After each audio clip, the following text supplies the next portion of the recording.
에스겔서 특히 그 후반부를 읽다 보면요. 이 이야기가 왜 갑자기 여기에 나오지? 하고 고개를 갸웃하게 될 때가 종종 있죠. 오늘은 바로 그 혼란스러워 보이는 구조 속에 사실은 얼마나 놀라운 희망의 청사진이 숨겨져 있는지 그걸 한번 같이 펼쳐보라고 합니다. 네, 바로 이 질문에서부터 한번 시작해보죠. 에스겔 33장에서 39장까지는요. 언뜻 보면 마치 조각들이 막 뒤섞여 있는 하나의 커다란 문학 퍼즐처럼 느껴질 수 있습니다. 한번 보세요. 책 앞부분에 나왔던 파수꾼 얘기가 또 반복되기도 하고 한창 희망적인 회복을 이야기하다가 갑자기 에돔에 대한 심판이 툭 튀어나오기도 하죠. 하지만 이 모든 게 사실은 그냥 무작위로 놓인 게 아니에요. 그 뒤에는 아주 정교하게 짜인 문학적인 설계, 일종의 아름다운 대칭 구조가 숨어 있습니다. 그래서 오늘은요, 먼저 이 퍼즐의 결정적인 전환점을 살펴볼 거고요.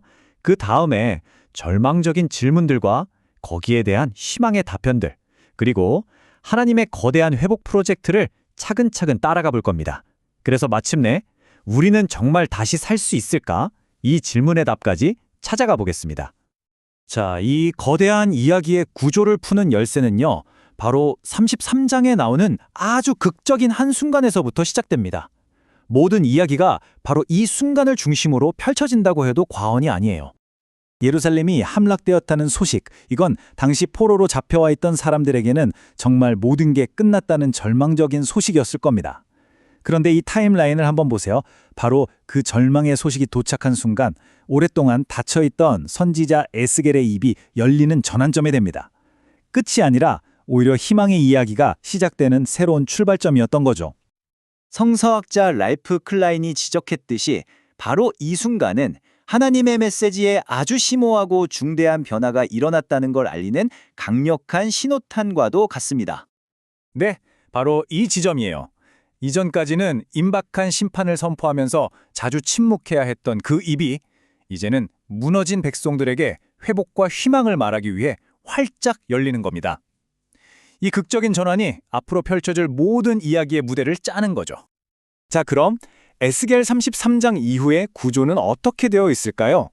이게 사실은 굉장히 정교한 대화 형식으로 이루어져 있습니다. 질문과 답변이라는 이 열쇠를 가지면 전체 구조가 한눈에 들어오기 시작해요. 그러니까 이런 거예요. 백성들이 자신들의 깊은 절망과 불평, 탄식을 쏟아내면 하나님께서 그 하나하나에 대해서 아주 상세하고 구체적인 미래 계획으로 응답하시는 거죠. 의도적으로 짜인 하나의 대화인 셈입니다. 그럼 이 질문 답변 구조가 하나님의 다단계 회복 프로젝트라고 부를 수 있는 내용 안에서 구체적으로 어떻게 펼쳐지는지 한번 들여다보겠습니다. 이 회복 프로젝트는 크게 4개의 기둥으로 세워져 있다고 볼 수 있는데요. 백성들이 가졌던 4가지의 큰 절망에 대해서 하나님이 각각 구체적인 답변을 주시는 방식으로 구성되어 있습니다. 각 장이 하나의 질문에 응답하는 식이죠. 첫 번째 불평. 우리의 지도자들, 우리의 목자들은 완전히 실패했고 우리를 버렸다는 그 절망에 대해서 하나님은 리더십의 위기를 정면으로 다루십니다. 부패한 목자들을 다 없애고 내가 직접 너희의 참된 목자가 되겠다고 약속하시는 거죠. 그리고 하나님은 우리를 버리셨다. 우리의 고통을 외면하신다는 그 절망에는요. 이스라엘의 멸망을 보면서 손뼉치고 기뻐했던 원수, 에돔을 심판하심으로써 응답하십니다. 나는 여전히 너희 편이고 너희를 지켜보고 있다는 걸 분명하게 보여주시는 거예요. 아마 가장 깊은 절망 중 하나는 바로 이것이었을 겁니다. 하나님이 약속으로 주신 땅, 그 땅과의 연결이 끊어졌고 그래서 하나님과의 관계도 영원히 끝났다는 그런 믿음이었죠. 하나님이 이 땅을 버리셨다는 탄식에 대한 하나님의 응답은요, 정말 상상을 초월합니다. 그냥 황폐해진 땅을 다시 좋게 만들어주겠다는 수준을 넘어서요, 그 땅에 살게 될 백성들의 마음까지 완전히 새롭게 하시겠다는 약속이니까요. 이건 단순한 외적인 변화가 아니라 언약관계 자체를 새롭게 하는 완전한 내면의 변화를 의미합니다. 이건 정말 37장에 나오는 절대적인 절망의 목소리입니다. 우리 민족은 이제 그냥 뼈만 남은 시체와 같고 모든 소망이 끊어졌다고 느끼는 그 처절한 심정이죠. 이 절망에 대한 하나님의 답변은 성경 전체에서도 가장 강력하고 유명한 이미지 중 하나일 겁니다. 바로 마른 뼈들이 살아나 군대가 되는 부활의 환상, 그리고 나뉘었던 두 나라가 하나의 막대기로 합쳐지는 재통일의 환상이죠. 하나님의 숨결, 그분의 영, 루아흐가 아니고서는 절대 불가능한 일, 하나님의 회복 능력에는 한계가 없다는 것을 보여주는 장면입니다. 자, 이렇게 하나님의 모든 회복의 약속들이 쌓이고 쌓여서 결국 33장에서 백성들이 던졌던 가장 근본적이고 실존적인 질문으로 다시 돌아가게 됩니다. 바로 이 질문입니다. 우리가 어찌 능히 살리오? 나라가 망하고 모든 것을 잃어버린 그 끔찍한 트라우마 속에서 나온 핵심적인 질문이죠. 과연 우리에게 안전한 미래라는 것이 가능하기는 할 걸까? 하는 질문입니다. 이 생존에 대한 근본적인 질문에 하나님이 주시는 궁극적인 대답이 바로 에스겔서의 마지막 2장, 38장과 39장에 나오는 곡이라는 거대한 적과의 전투 이야기입니다.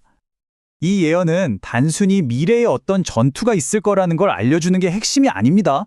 이것은 하나의 거대한 신학적인 선언이에요. 하나님께서 역사를 완벽하게 주관하고 계시며 그분의 백성을 향한 회복 계획은 이 세상 그 어떤 세력도 막을 수 없다는 선언이죠. 너희의 안전은 너희 힘이 아니라 바로 내 손에 달려있다는 최종적인 보증인 셈입니다. 결국 처음에는 혼란스러워 보였던 에스겔서의 구조는 사실 모든 절망의 지점마다 구체적인 회복의 약속으로 답하는 아주 논리적이고 심오한 희망의 청사진을 우리에게 보여주고 있었던 겁니다. 이 구조 자체가 바로 흔들리지 않는 하나님의 신실하심에 대한 강력한 증거인 셈이죠. 이 이야기는 우리에게 마지막으로 이런 질문을 던집니다. 우리 각자의 삶이 때로는 혼란스럽고 앞뒤가 맞지 않는 것처럼 뒤죽박죽으로 느껴질 때 그 혼돈의 표면 아래에 혹시 하나님이 그려놓으신 약속의 패턴, 희망의 구조가 있지는 않을까요? 그걸 찾아보는 것이야말로 진짜 희망을 발견하는 열쇠가 될 수 있지 않을까 생각해 봅니다.